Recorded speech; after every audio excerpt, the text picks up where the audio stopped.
అందరికీ నమస్కారం. Welcome to Jayabharat sir. Andhra రాష్ట్రంలో జరిగినటువంటి మే 13వ తారీఖున ఎలక్షన్ విషయంలో మహిళల ఓట్ల మీదే రెండు పార్టీలు ఆశలు పెట్టుకున్నాయి.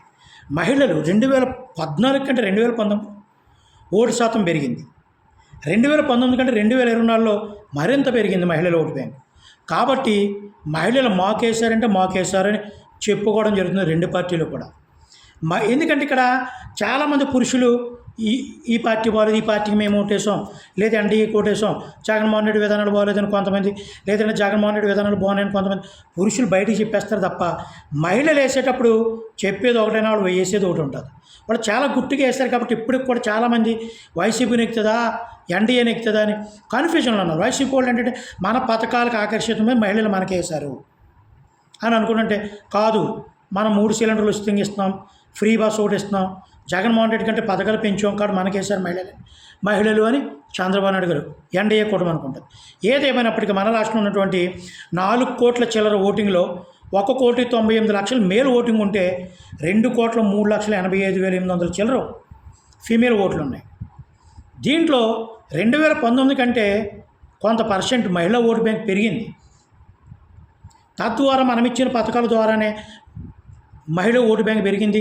మనకే ఎక్కువ వేసిన వైసీపీ ఒక పక్కన అనుకుంటుంటే కాదు, మన పెట్టిన పథకాలకు ఆకర్షితమై మనకేసారు ఓట్లు అని అనుకుంటున్నారు. ఇక్కడ ఒకటే చెప్తున్నారు, మహిళలు ₹1 డబ్బులకో పథకాలకు ఆశపడిపోరు. వాళ్ళ కుటుంబ బాధ్యతని ఒక కుటుంబం బాధ్యతగా తన కుటుంబం డెవలప్ అవ్వాలని చూసుకుంటారు. అలాగే విజ్ఞత కలిగినటువంటి మహిళలు కూడా రాష్ట్ర అభివృద్ధి కోసం మనకు రూపాయలు కాదు, రాష్ట్ర అభివృద్ధి కావాలి, గొడవలు లేని శాంతియుతంగా ఉండే పరిపాలన కావాలని కోరుకోవడంలో మహిళలు ముందుంటారు.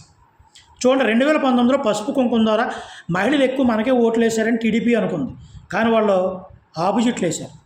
అదేవిధంగా ఈరోజు పథకాలు ఎక్కువ ఇచ్చామని జగన్మోహన్ రెడ్డి పక్కన పెట్టి అభివృద్ధి పథకాలు కూడా ఇస్తున్నారు కదా చంద్రబాబు నాయుడు ఓట్లు వేయలేదని మనం ఎలా అనుకోగలం? కాబట్టి మహిళా ఓట్లను బట్టే ఈరోజు ఏ పార్టీ అధికారంలోకి వస్తుంది అన్నది స్పష్టంగా తెలుస్తుంది. ఇక్కడ పథకాలు ఇచ్చేస్తున్నాడు, మన జోబులు పెట్టేస్తున్నాడు అనే దానికంటే మన జోబు నుంచి ఎంత లాగేస్తున్నాడు అనే ఆలోచన కూడా మహిళల్లో ఉంటుంది. మీరు ఒకసారి నిశ్చితంగా పరిశీలించండి. మహిళలు ఎప్పుడు కూడా చాలా ఆలోచనగా గుంభనంగా ఉంటారు. వాళ్ళు బయటకు ఏది చెప్పరు, చాలా సీక్రెట్గా ఓటేస్తారు. సీక్రెట్గా ఓటేయడంలో మహిళలు సిద్ధహస్తులు. ఈ విషయంలో వాళ్ళు మెచ్చుకోవచ్చు కూడా. వాళ్ళకి తెలిసి ఎవరికి వేయాలో వాళ్ళకి వేయకూడదు. దీన్ని బట్టి మహిళా ఓటు బ్యాంక్ ఎటువైపు మొగ్గుందో అటువైపు కంపల్సరీ నెగ్గే అవకాశాలు ఉంటాయి. రెండు పార్టీలు ఏమనుకుంటున్నాయంటే మా వైపు ఉంది అనుకున్నారు, కానీ రూపాయల పథకాలకైతే మహిళలు ఆకర్షింపబడారు. ఇది వాస్తవం. 2019లో చంద్రబాబు నాయుడు పసుపు కుంకుమ ఇచ్చినా ఆకర్షింపబడలేదు. జగన్మోహన్ రెడ్డి ఇచ్చే పథకాలకు ఏదో రాష్ట్రంలో అభివృద్ధి చేస్తే పథకాలు ఇస్తాడు కదా అనుకున్నారు. కానీ అంతకంటే వాళ్ళకి ఒక రీతిలో అర్థమైంది. అమరావతి మహిళల్ని ఎంత ఇబ్బందులు పెట్టారో, అనేక మంది మహిళల మీద దాడుల విషయాలు కూడా వాళ్ళు దృష్టిలో పెట్టుకుని ఓటేశారని నేను అనుకుంటున్నాను. తద్వారా వాళ్ళు తీర్పు ఇచ్చారని నేను అనుకుంటున్నాను. మీరేమనుకుంటున్నారో కామెంట్ రూపంలో తెలియజేయండి. జై భీమ్ అందరికీ.